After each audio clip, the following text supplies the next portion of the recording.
Hey everyone, this is Mickie DeVries and I'm the instructor for Unlocking the Magic of Photoshop through Clickin' Moms. And in this video, I'm going to show you how I replace a sky and then how I add some lens flare in post-processing and how I add atmospheric overlays to my images. Okay, so we're going to start with adding a sky. This particular image is taken right next to my house. I have this lovely field, and then this is my daughter over here and my two nieces, and it was gorgeous, but to get them exposed properly, I blew out the sky except for this little bit of sun showing through. So I wanted to see if I could replace the sky here, and it really is a pretty easy process. I'm going to start by duplicating my background layer just by dragging it down here to the new layer icon. And I'm on a PC, but I will try to give you the Mac commands too because I use some shortcuts. Okay, so now I want to select the sky. So I'm going to go to the quick selection tool. I'm going to just make sure it's on the first button. And this one's pretty easy because it's all blown out. But I'm just going to kind of drag it across so it roughly selects the sky. As you can see, some of my niece's head got included in that. I can grab the minus brush and kind of make that a little bit better there. Even if I had it, I'm not too concerned because I can bring it back later, and I'll show you that how as we go along. The next thing I want to do is hit Refine Edge. Now, I have this set to black and white, so I can kind of see the edge in what's being selected. So the white is being selected. The areas that you see are gray are being partially selected, and then the black isn't being selected at all. If I turn off the Smart Radius and pull it down, you can see my initial selection and how hard that is. I'm going to click on the Smart Radius, and the further I pull this up, the more it's going to look past that initial selection to kind of find the edges a lot better. And this works really good with trees and stuff where you don't have like a clean cut edge. So I play around with this and just see how it looks, but I typically pull this up pretty far. The next thing I'm going to do is this little brush thing should be selected by default. If not, it doesn't even let me click on it. But if you go over into your picture, you have a brush cursor like I do right now, and you can adjust the size up here. But basically, I am just going to run this, and I'm not really too careful, as you can see, along that edge. So it's just going to make an even more refined selection. And it is selecting some of their hair, but again, I'm not too worried about that at this point. If you play around with the Smart Radius, you can see it's probably going to not have their hair selected as much. But again, I'll show you why in a minute, why I'm not too worried about that. When I'm ready, I just make sure these are all set to 0. I don't do anything with those. I have the output set to selection. Then I'm going to hit OK. And we'll wait just a second. And then you can see I have the selections just a little bit more defined. I just go ahead and hit delete on my keyboard. And as you can see, even though it doesn't look like it changed anything here, on my layer you can see it's transparent. And then I'm going to do Control D or Command D on a Mac to get rid of that selection. If I hide my background layer, you can see that it did a pretty good job selecting out the sky. Now what I want to do is I want to click on my background layer and I'm going to grab a sky. There's different ways to grab a sky. I just have Bridge open, which if you're in Photoshop, you can go to File and then Browse in Bridge. And then I just browse to my file. I use this Utah sky, which is by April Nienhuis, and it is in the CM store. She has a really great selection of skies. So I'm probably going to size it just a tad bit to make sure it covers my whole image. And then I'm going to move it around. And I'm probably going to move it up here. I like to select a sky that has quite a bit of clouds in it when I have trees. It just becomes a more believable blending option because behind the trees was already white. So if you place something white behind it, it can tend to look more believable. So typically when I have trees involved, I'm trying to pick something with clouds. Okay, so I think right about there is probably okay. I'm lucky because the light in this sky seems to be coming over on this side. which is where my light is coming from in the picture too. So I don't need to flip that at all. What I'm going to do to make this more realistic is I'm going to add a layer mask, and then I'm going to grab my gradient tool. It may be nested under a paint bucket. I'm going to make sure that I have black to white selected up here, and I have it on the linear gradient. Like there's is this the radial one? The names aren't coming up for me, but this first box right here. And then what I'm simply going to do is I'm going to come into my picture. I'm still in the layer mask, and I'm just going to draw a straight line up to help blend that. And you're going to have to play around. With some skies, I'm drawing up past the sky or past the image. And in other ones, I'm not pulling up as much. So you can keep playing around with it of how much you think you should pull up to get it blended. The more you pull it out, the more faded it's going to get. This looks pretty good to me. Now what I'm going to do is I'm going to bring back those parts of their hair that may have gotten a little bit of sky in them because they were initially selected. So I'm just going to go in and adding that gradient to the mask already is going to take care of a lot of the problems that were in their hair. Like it doesn't really look too bad. But if I'm on the layer mask, I'm going to grab a black brush and I'm going to have it at 100% and my hardness is at 0. And I'm just going to come in and make sure that I don't have any sky on their hair. And it looks like it, well, I can see I got over the edge there. So I'm going to do Control, or you can do Command Z. Control or Command Z to step back because I went onto the sky. But I just want to make sure that I don't have any sky on their hair at all. But it really looked pretty good. I probably didn't even have to do this step, but I wanted to show you in case your selection's not perfect in the beginning, you can always mask it back, and you're going to do that on the sky layer. So let me do Control or Command 0 to zoom out. Now what I'm going to worry about is the sky. So adding that gradient mask can kind of lose a little bit of contrast in it, so that's something I'm going to look at. And to me, it's too blue of a sky to be at sunset. It doesn't totally match everything about the scene. So you're not stuck with however the sky was shot. We can use different tools to change the color. One of the easiest ways I think to change it is if you just go in the adjustment layers panel, and if you don't see that, you can go to Window and then make sure you have checked adjustments, and it may not be in the same spot in the screen, but it should pop up. I just go to the photo filter, and I'm going to use a warming filter because I want it warmer. There's different ones you can pick. I'm just going to pick the top one. And then you can play with how much you want to add it, like how warm do you want it to get. The thing is, right now this is affecting even my subjects, but what I can do is right click and hit create clipping mask, and that way it's only affecting my sky, so nothing else is getting any warmer. But that's a quick way to not have it affect the rest of your image, but change kind of the color of sky. Other ones I use sometimes is the hue saturation. Is probably the other one that I use the most. So that looks pretty good. I just want to see what a curves layer does for that sky too. So I am just going to make an S curve. So I'm going to pull up a little bit on the highlights and pull down a little bit on the shadows to give me a little bit more contrast. And I do like what that does. The sky's a little flat here, and that just gives it a little added oomph. And of course, if it's too much, you can bring down the opacity, but I kind of like it there. So let me group those two together. So I'm just going to select them using Shift and do Control or Command G to make a group. So I can turn it off and on of where I started with the sky and kind of where I ended up. The last thing I would kind of look at is if I needed to blur the sky. Because if the sky was really in focus, and as you can see my depth of field back here on the trees, they're pretty blurred. So I don't want a really in focus sky because that's going to look off.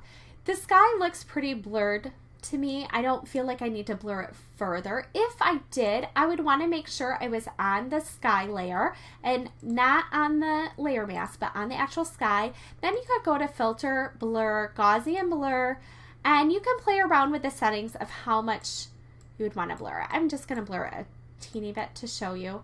because I don't think it totally needs it, but I wanted to show you the process.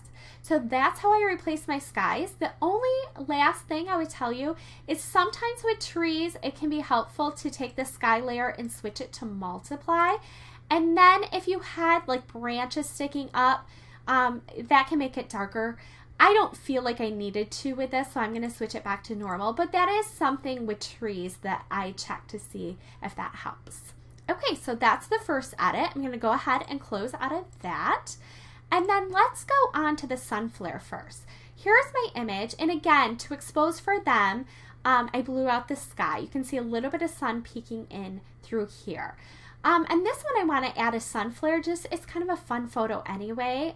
And sometimes I will add a sun flare in post-processing if I just feel like it'll kind of add to the shot. Of course, getting it in camera is great. The nice thing though I would say about adding it in post-processing is you have a lot more control than when you're getting it in camera. So what I'm going to do is I'm going to add a blank layer. Unfortunately, Photoshop does not allow you to add the sun flare filter to a blank layer at this point in time. So we're going to do a little workaround. We are going to fill it with black. So you're going to want this black. If you don't see black and white here, you can hit D on your keyboard and it should, like, let me pick something else. If you hit D, it should switch them. And then we're going to go to the paint bucket tool. So that is under the gradient tool right now. And we're just going to click in there and fill everything with black. And then what we're going to do is we're going to switch it to screen, and it's going to go back to looking like what it did before. If I click on and off, you can't really tell the difference at all. But that's going to allow us to have a lot more control rather than placing the sun flare directly on the image, because then if we want to erase it off parts, we can't because we're erasing parts of the image and that sort of thing. We could put it on a duplicate layer, which gives you a little bit more control, but if you would change the color of the sun flare, it's going to change the color of the entire photo, and that would not be ideal. Okay, so we have our black layer. Then we're going to go to Filter, Render, and Lens Flare. You can play around. There's different types down here. I typically use the first one, and I play around with the brightness. I think I'm going to leave it at 137, but that's just going to be dependent on your image. And what you can do is normally I put the center of this kind of where I want it emanating from. I can always move it on this layer because it's on a separate layer, but I usually will try to drag it to about where I want it to come out of the image. And then I'm going to hit OK. And it's still not quite where I want it, so I'm going to grab the Move tool, and I'm going to, because I kind of want this flare coming right from where that sun was coming from here. And now there's some things I need to fix. One, I can see a line down here. We're going to fix that. I don't like how this is over my daughter so much. And then I'm losing some contrast. So basically, I'm going to add a layer mask, and I'm going to switch. I'm going to use a black brush, so I'm already on black. I'm going to drop my opacity to probably around 25-30, somewhere in there. And I'm just going to kind of erase it where I don't want it on her so prominently, so I'm going to kind of take a lot of that away. Maybe not all of it. I'm going to take a little bit off my daughter's friend too. And down at the edges, I need to blend those. So I'm just going to go over those multiple times until I get rid of that edge. I don't necessarily, well, I can see it over here too, because when I moved it, this didn't go all the way to the edge. So I got to kind of blend that so it looks like it naturally kind of dissipates there.